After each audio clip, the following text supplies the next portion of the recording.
Streeting.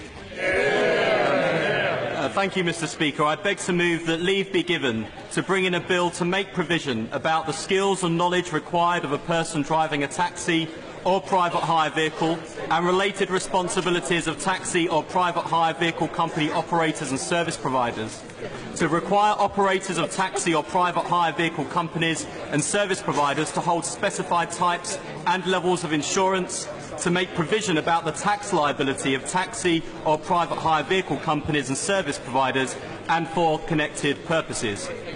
Mr. Speaker, I am grateful for the opportunity to present this bill and am delighted by the strength of support from honourable and right honourable members across this House, reflected, I think, in the attendance today.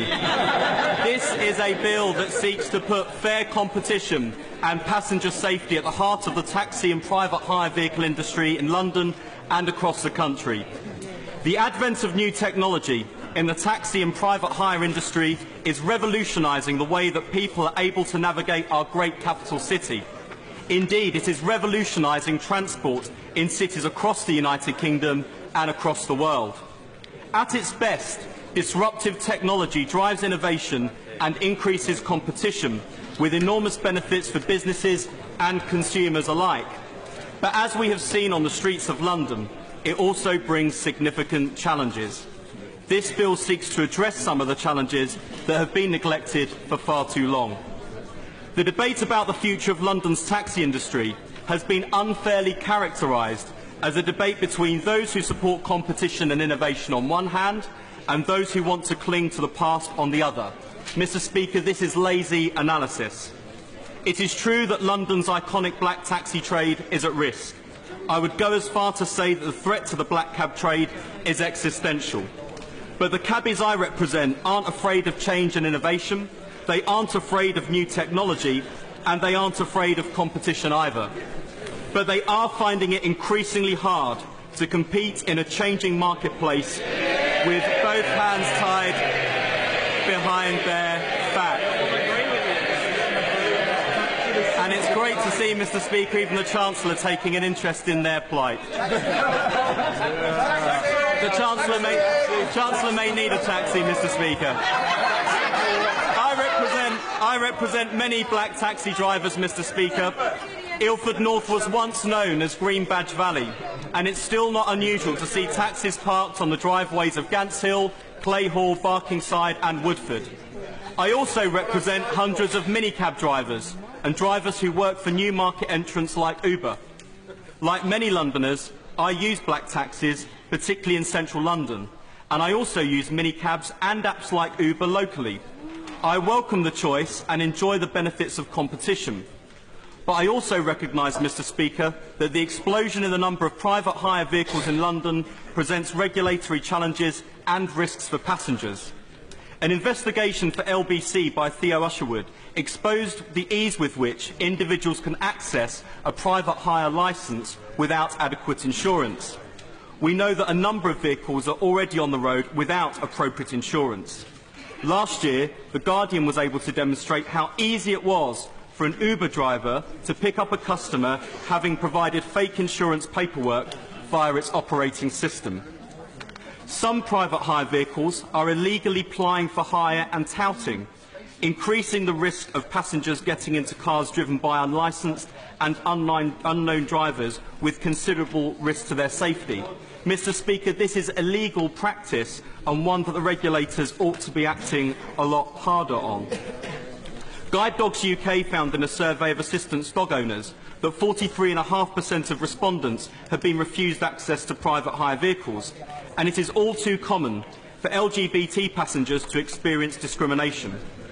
And though I enjoy price competition as much as anyone else, Mr. Speaker, is it really fair to expect cabbies to compete on fares while TfL continue to put regulated fares for black taxis up, while apps like Uber are able to drive their prices down as profit shifting allows them to avoid paying their fair share of taxes here in the UK? If we fail to act, London's iconic black taxis will be driven off our streets. This is bad for competition, bad for passengers and bad for London. This bill proposes action in 3 areas to improve passenger safety and make competition fairer. so that our black taxi industry can continue to survive and thrive alongside minicabs and other private hire operators. Firstly, on the issue of training. Private hire vehicle drivers only undertake a rudimentary topographical test and in many cases do not undergo formal training. This sees many relying on sat-nav, which means the risk of collision is increased due to sharp braking or not focusing on the road ahead. This bill proposes that in order to obtain a PHV licence, all drivers should be required to complete an enhanced DVLA assessment requiring additional skills, such as how to drop off and pick passengers up, and wheelchair exercises to learn how to support the disabled. PHV drivers should also undertake an assessment on the principle of applying for hire and touting regulations, so there can be no excuses for breaching regulations. And PHV drivers should be properly and fully trained and assessed in their obligations under the Equalities Act, so that protected groups such as LGBT people and disabled people can travel with confidence. Mr. Speaker, the second point in this bill seeks to address the issue of insurance. The current system requires hire and reward insurance for all drivers, but the responsibility for insurance rests with individual drivers. There is a higher cost for this insurance, which means that many private hire vehicle drivers can be tempted to opt for a cheaper form of insurance when accepted by a licensed operator. In order to resolve this issue, I propose moving to a system of operators' insurance that places the responsibility on operators as a prerequisite for obtaining their licence. This will deliver three key benefits for both passengers and industry. By guaranteeing that cars managed by the operator are insured so customers have confidence that they're safe, reducing the cost of insurance through bulk purchasing, therefore delivering better value for money, and making the regulator's case easier, because checking a few thousand operators is easier than checking over 100,000 individual policies. Some companies, such as Addison Lee, already do this voluntarily, which is why customers and businesses can book with the confidence that is sometimes lacking around private hire operators. Finally, Mr. Speaker, my bill makes provision for tax liabilities of taxi and private hire vehicle companies. It cannot be right that some companies in this industry are making huge profits but not paying their fair share of taxes. Lower fares are great, but some operators are frankly trying to drive their competition off the road through new apps by offering lower fares made possible by offshore tax arrangements, effectively robbing Peter to pay Paul. I'd like to pay particularly tribute to my right honourable friend, the member for Don Valley, who a week ago today brought her own 10-minute rule motion forward for transparency for multinationals. Her proposals would be a refreshing step in the right direction.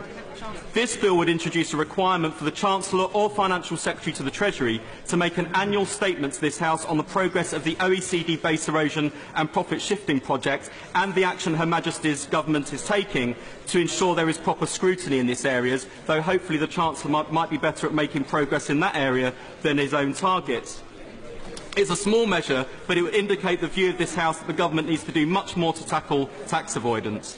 And these changes collectively would go some way to levelling the playing field. TfL need to go further than they currently propose, and in any event, these challenges also exist in towns and cities across our country. Mr. Speaker, Gwyneth Paltrow once said, "Brits are far more intelligent and civilised than Americans." I love the fact you can hail a taxi and just pick up your pram and put it in the back of a cab without having to collapse it.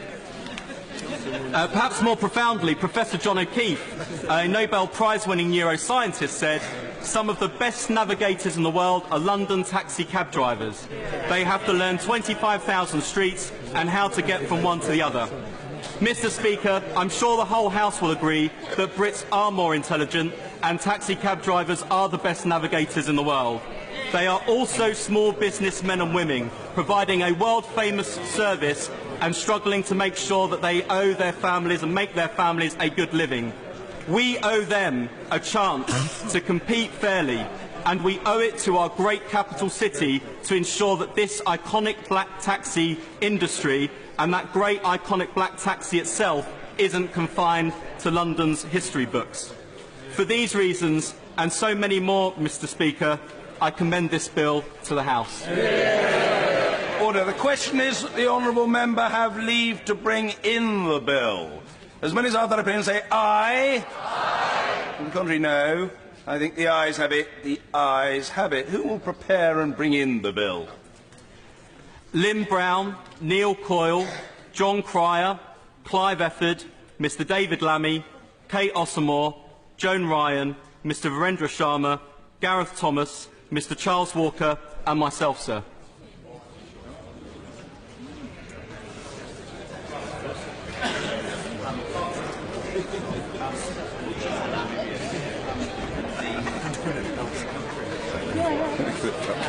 Wes Streeting.